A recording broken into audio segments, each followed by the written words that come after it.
Почитуван заменик министер Маријан Ристевски, почитуван кантри директор на ГИС за Македонија и Косово Давид Оберхубер, почитувани гости, спикери, представници на бизнисите, представници на институциите, представници на граѓанскиот сектор, почитувани социјални ментори од 5 земји во регионот. Би сакала да ви посакам добре дојде на 5-тиот поред форум на добри компании, кој што ќе го стави фокусот на она што се случува во моментов на пазарот на труд, на тој променлив пазар на труд, на предизвиците со кои што во моментов се соочуваат бизнисите, а тоа е одливот на мозоци и недостигот на работна сила. Ова го покажува и бизнис барометарот на Западен Балкан во 2024 година, дека во суштина овие проблеми се пречките кои што го отежнуваат функционирањето на бизнисите во Западен Балкан. Од друга страна пак, како бизниси се соочуваме и со нови потреби и очекувања од страна на работната сила, што стана можда многу поеќе поизразено после ковид пандемијата, но започна уште во 2014 година, кога на пазарот на труд почна да се вклучува генерацијата Z. Тоа се луѓе кои што лица, нови вработени, кои што се водат од вредности. Тоа се лица кои што сакаат да направат промени во општеството. Тоа се лица кои што можда сакаат брзи резултати, меѓутоа се водат од она што сакаат да го направат како импакт во просторот во кој што делуваат. Според Randstad Work Monitorот, исто за 24 година, кој што ги следи потребите на работниците, она што одскокнува од изминатите години е дека веќе не е платата таа што е високо на врвот, секако е тука и платата, меѓутоа се повеќе станува важно за самите работници, каков баланс им овозможува работното место, односно дали успеваат да имаат приватен и професионален живот без работата да им влијае на приватниот живот. Во исто време, ова глобално истражување покажува дека на работниците, како што веќе напомена и Зорица, им станува исклучително важно да чувствуваат припадност на работното место. И затоа се поеќе бизниси во светот почнуваат да го отвараат прашањето, да ставаат внимание на тоа како да создадат по-кохезивно работно опкружување. Затоа што станува евидентно дека точно е платата е таа што ги привлекува работниците. Меѓутоа, работната култура ги задржува работниците на работното место. Прашањето што ќе го отвориме на овој форум, значи колку ставаме внимание во градењето на таква стимулативна, погодна работна култура, колку успеваме да се посветиме на ова прашање во бурата активности, дневни, месечни, неделни планови, годишни планови, секогаш ова на некој начин ни останува прашање за кога ќе имаме време.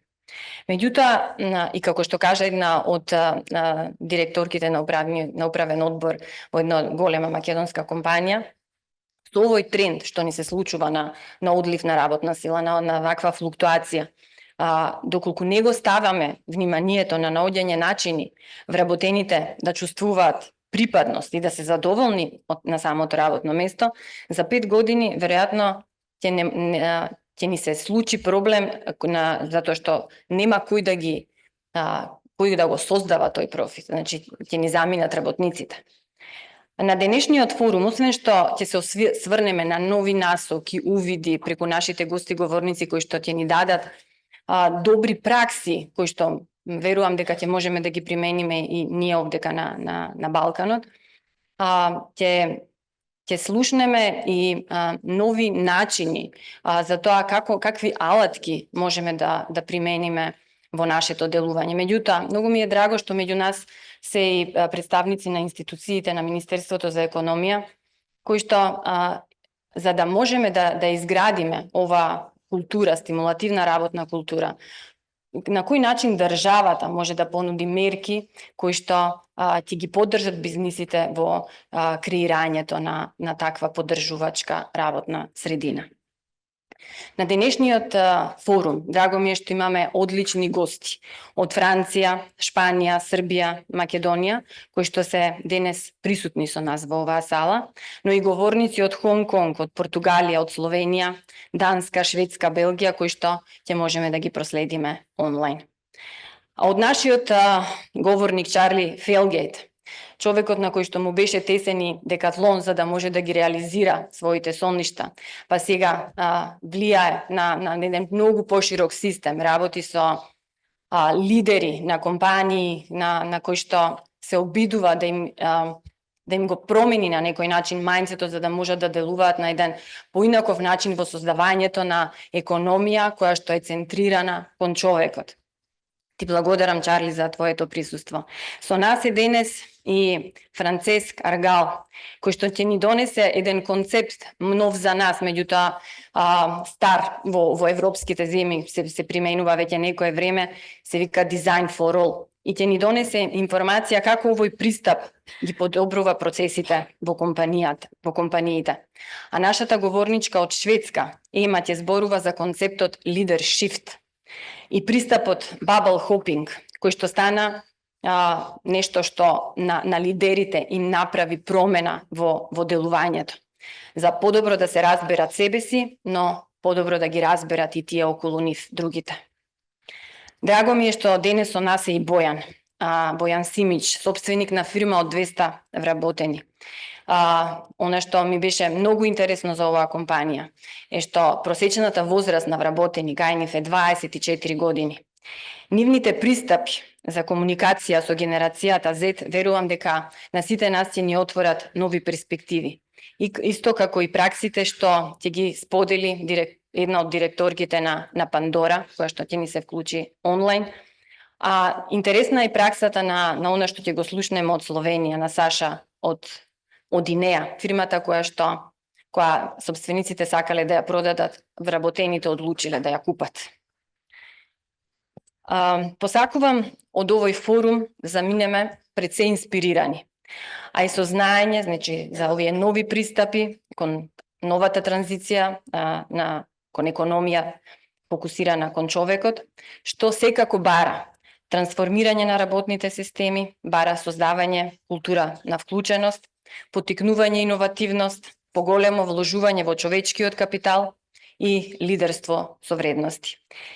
Искрено верувам дека оние фирми кои што ќе бидат успешни за 10 години, ќе бидат фирмите кои што ќе го препознаат и имплементираат ова што денес ќе го зборуваме. Тоа се новите трендови за важноста на работната култура, за различноста, за инклузивноста, за припадноста и вложувањето во човечкиот капитал. И верувам дека сите ние овде денес ќе бидеме предводници на таа промена. Ви благодарам.